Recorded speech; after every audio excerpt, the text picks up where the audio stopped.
Cuando yo tenía 17 años, decidí estudiar ingeniería industrial porque me apasionaba todo lo que tenía que ver con la organización de la producción, la gestión de las empresas, y pude aprender la importancia de la productividad, de la eficiencia en lo que llamamos las operaciones.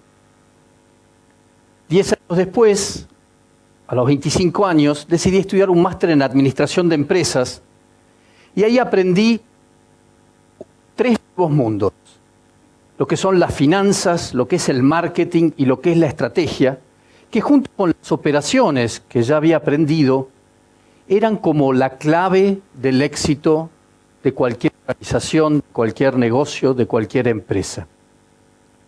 Pero hasta ahí nada se hablaba de nosotros, de las personas, de aquellos que tenemos esos sueños y esos proyectos e integramos las organizaciones. Y tuvieron que pasar más de 10 años desde ese momento para que yo pudiera empezar a escuchar hablar de las personas. Y les cuento cómo fue. Yo tenía una consultora y asesoré a una empresa que hacía conferencias y tenía contenidos de gestión, y vimos la oportunidad de ir regionales con contenidos digitales, y así fue que me uní a ellos y creamos un grupo alrededor del mundo para compartir contenidos de gestión, para facilitar a las empresas a manejar mejor sus recursos. Eso me llevó a viajar por todo el mundo, a conocer y a entrevistar las más diversas personalidades, cientos, literalmente, casi 15 años, jefes de Estado o políticos como Bill Clinton o Tony Blair o Mikhail Gorbachev, Colin Powell, Madeleine Albright, directores de cine como James Cameron de Avatar, George Lucas o Francis Ford Coppola, campeón mundial de ajedrez como Garry Kasparov, o premio Nobel como Mohamed Yunus, creador del Grameen Bank, el banco del microcrédito, el banco de los pobres. Y fueron 15 años de un sueño emprendedor donde ayudábamos a las organizaciones a administrarse mejor. Y muchos amigos míos, y ustedes se preguntarán, bueno, contanos, ¿qué aprendiste en todos esos años con esas personalidades tan diversas? Y uno podría esperar que tenía que ver aquello que aprendí con la estrategia o el marketing o esos secretos que pueden estar en los libros, pero no es así. Lo que aprendí no está en la universidad, no está en los libros, y es la importancia de las personas para gerenciar esos proyectos, para llevar adelante esos proyectos.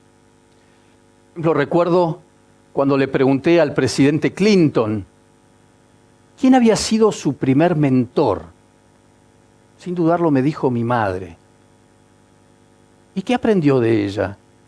Y me contestó, mi madre sufrió mucho, fue viuda varias veces y ella me enseñó a nunca jamás darme por vencido. Aprendí la importancia de la perseverancia. Jack Welch, que fue el que llevó a General Electric a ser la empresa más grande y más valiosa del mundo, tartamudeaba cuando era chico. Y su madre le decía, no te preocupes, Jack, tu lengua no le puede seguir al ritmo a tu mente tan brillante. Y aprendí la importancia de la confianza en sí mismo, de inspirar confianza en sí mismo. El mismo Jack Welch, en una oportunidad, estábamos en Madrid por subir a un avión privado, él hace 40 años que no se toma un avión de línea, y lo veo llevando un maletín viejo, sucio, roto. Le digo, Jack, ¿qué hace usted con ese maletín? Y me dijo, es para recordarme los 30 años de trabajo duro y buena suerte. Aprendí la importancia de la humildad, del cable a tierra. Recuerdo una oportunidad que habíamos invitado aquí a la Argentina a Madeleine Albright y teníamos una cena con los distintos disertantes y ella no podía quedarse. Entonces estábamos caminando juntos hacia su auto en el estacionamiento del centro de convenciones y le digo, qué lástima, doctora, que no se puede quedar, porque yo esta noche iba a dar unas clases y le iba a enseñar por qué el tango es el baile más sensual del mundo. Me agarró así el viaje del brazo y me dijo, enséñame ahora. Y le di 10 minutos de clase de tango en el estacionamiento del centro de convenciones. Aprendí que esa mujer con 76 años tenía una curiosidad adentro que es la fuente de todo aprendizaje, de permanente aprendizaje. Y así fui aprendiendo de distintos disertantes muchas cosas. Tony Blair, primer ministro británico, él tenía una banda de rock cuando tenía 20 años.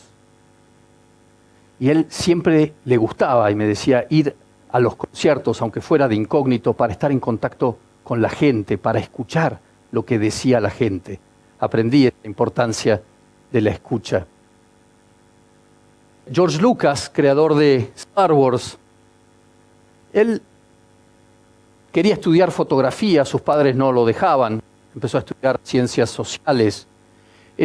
Por azar, por serendipia, tomó unos cursos, una materia de filmación, y el primer ejercicio eran unas pruebas de cámara. Y en los 2 o 3 minutos que duraba esa prueba de cámara, le hizo un corto que ganó premios por todos lados. Y él me decía, lo importante que es siempre buscar tu talento y sobre todo tu pasión, la importancia de encontrar la pasión para trabajar en ella. El siguiente disertante que me enseñó algo fascinante fue Mikhail Gorbachev. Fue el último secretario general del Partido Comunista de la Unión Soviética, y cuenta que cuando le ofrecieron el cargo, él salió al jardín a conversar con su mujer. Él estaba profundamente enamorado de su mujer y no tomaba ninguna decisión sin antes consultarla. Aprendí entonces la importancia para estas personas del amor. Otro ejemplo interesante es A.G. Lafley, que es el presidente y director general de una de las empresas de consumo masivo más grandes, Procter & Gamble. Y él tiene una historia muy particular porque justamente su licenciatura, sus estudios de base, eran en historia. Y muchos años después, casi 15 años después, estudió un máster en administración de empresas y llegó a ser, como decimos, el presidente y director general de esta compañía. Y le pregunté, en este rol, ¿qué estudios le son más útiles, más importantes? ¿La licenciatura en historia? Máster en administración de empresas. Y se rió y me dijo la verdad, que para dirigir, para conducir 125.000 personas, la historia rusa, la historia medieval, la historia asiática, me es mucho más importante. Aprendí entonces la importancia del humanismo para conducir organizaciones. Y por último, en un breve encuentro que tuve con el Papa Francisco y tuve la oportunidad de preguntarle cuál es la clave de su liderazgo, se rió y me dijo, voy al encuentro de las personas. Entonces, si sintetizamos algunas de estas perlitas, ¿cuál es la enseñanza? ¿Qué aprendí y qué me gustaría transmitirles?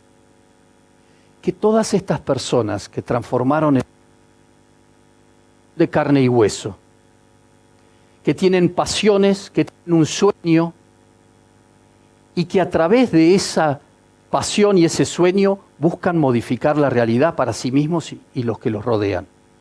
Que tienen características personales importantes como la perseverancia, la confianza en sí mismos, la curiosidad, pero que también para ellos es muy importante los individuos, las personas que los rodean, que forman parte de todo ese equipo que concreta un proyecto que realiza un sueño.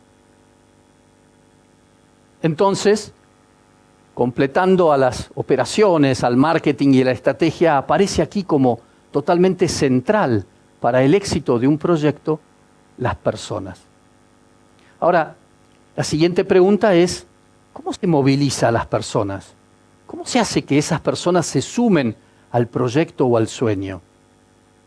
Y el que me enseñó una respuesta a eso fue Herb Kelleher, fundador de la línea aérea más grande y rentable del mundo, Southwest Airlines, y lo hizo con una historia, la de Napoleón. Me dijo, mira, cuando Napoleón estaba en una sala como esta, alrededor de mesas, planificando cómo invadir Rusia, él estaba haciendo estrategia, uno de los pilares, estrategia. Pero lograr que 1 millón de hombres marchen a Moscú, eso es cultura, eso es lo humano, eso tiene que ver con las emociones. 1 millón de hombres que no sabían ni lo que la palabra estrategia quería decir, que la mayor parte no volvería nunca más. Esos hombres estaban motivados por sus emociones, por esas creencias que despiertan emociones. Y eso aprendí, que a través de las emociones yo me transformo yo mismo y a las personas que tengo alrededor. Entonces la siguiente pregunta, una vez más, que nos podemos hacer, ¿y cómo se hace para despertar emociones? Y aquí quiero hacer un paréntesis, los voy a hacer trabajar un poco. Les voy a mostrar una imagen con distintas figuras geométricas y quiero que cuenten la cantidad de figuras geométricas diferentes que ven, sabiendo que 2 figuras cuando se superponen pueden crear muchísimas más por la superposición. ¿Están listos? Bien, tienen solo algunos segundos.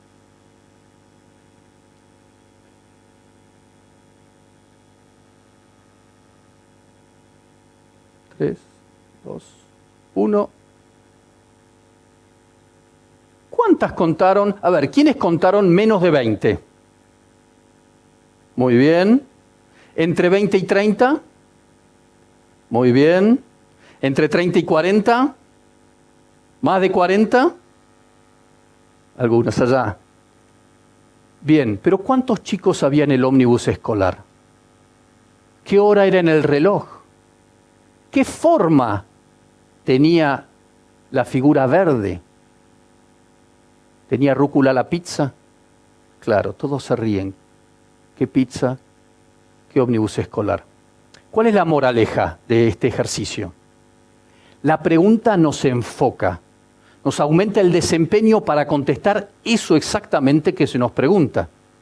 Pero el cerebro filtra toda la información que sobra para eso y no vemos todo un montón de aspectos de la realidad. Cuando estamos en una empresa, ¿qué preguntas hacemos? ¿Cuáles son las ventas? ¿Cuáles son los costos? ¿Qué cantidad de empleados? ¿Los márgenes? ¿Los beneficios? Si estamos en una universidad, podemos preguntar qué cantidad de alumnos, los profesores, los edificios, el índice de conseguir trabajo después de terminados los estudios. Todas esas preguntas nos enfocan para contestar a eso, pero nos evitan ver todo otro montón de cosas, en particular las que tienen que ver con las personas. Entonces, cierro paréntesis, ahora que sabemos la importancia de las preguntas, y vuelvo a esa que decía, ¿cómo podemos? Ya sabemos que las personas son importantes para el éxito de las organizaciones y que lo que tengo que despertar es ciertas emociones en las personas. Les voy a proponer 3 preguntas para lograr esto, para despertar emociones que transformen la realidad. La primera es, ¿cuál es el sueño? ¿Cuál es tu sueño? ¿Cuál es nuestro sueño? ¿Qué nos motiva? ¿Cómo queremos cambiar el mundo? ¿Tenemos conciencia que lo podemos cambiar? ¿En qué forma? El sueño tiene que ser sintético, tiene que ser inclusivo, tiene que tener beneficios para todos, ese sueño que yo me invito e invito a los que están alrededor.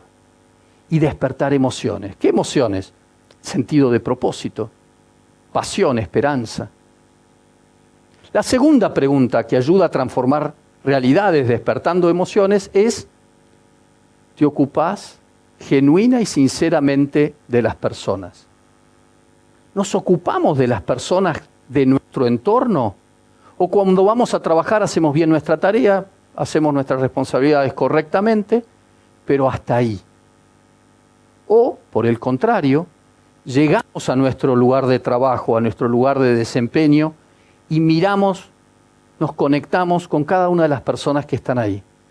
¿Cómo están personal y profesionalmente? ¿Qué talentos tienen? ¿Cómo los puedo ayudar a descubrir sus talentos, a desarrollarlos? A darles un reconocimiento cuando hacen algo bien y a corregirlos y ayudarlos a aprender cuando hacen algo mal. En la medida que yo ayudo a la gente a crecer en mi entorno, estoy generando un sentido de pertenencia, un compromiso con el equipo que es increíble. Y la tercera pregunta que yo les propongo es: ¿construís confianza entre las personas? ¿Somos constructores de confianza o únicamente, nuevamente, vamos y hacemos nuestra tarea? ¿Y la confianza cómo se construye? Se construye con comunicación, con una comunicación a 3 niveles. El de las ideas, lo que hablo, lo que digo, lo que pienso, honesta y francamente, pero también lo que escucho, capacidad de escucha. Luego está el intercambio de emociones, las emociones que yo comparto, que inspiro, y también las emociones que yo percibo, la empatía, muy importante. Y tercero, las acciones, el caminar sobre tus palabras, cumplir lo que decís, la coherencia. Cuando uno consigue esa comunicación con su equipo, se crea confianza. Y la confianza construye catedrales, arma puentes, gana campeonatos.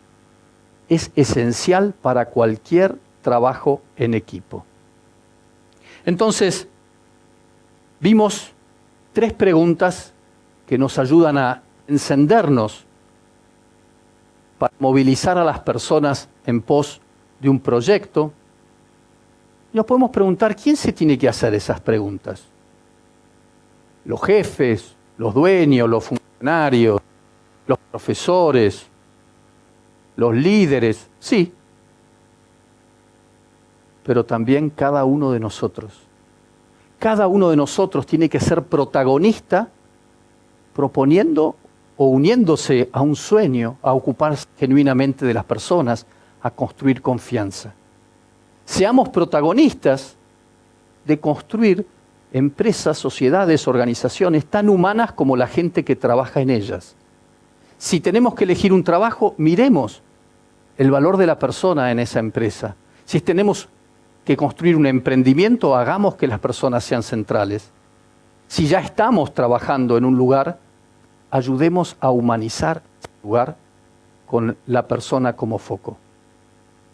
Porque entonces, solo cuando la persona es prioridad, después podemos ver el marketing, la estrategia y las finanzas y las operaciones. Solo cuando la persona es prioridad, vamos a poder realmente tener organizaciones efectivas, ganar campeonatos, meter goles, aumentar el beneficio general. Y entonces, yo digo, esa es la invitación, porque ya no estamos más en la era industrial, la era espacial, la era de las telecomunicaciones o de la robótica, ni siquiera la era de las redes sociales. Yo digo que estamos entrando, y los quiero invitar a construir la era de las personas. Un momento de la sociedad donde las personas sean el centro de todos nuestros proyectos. Muchas gracias.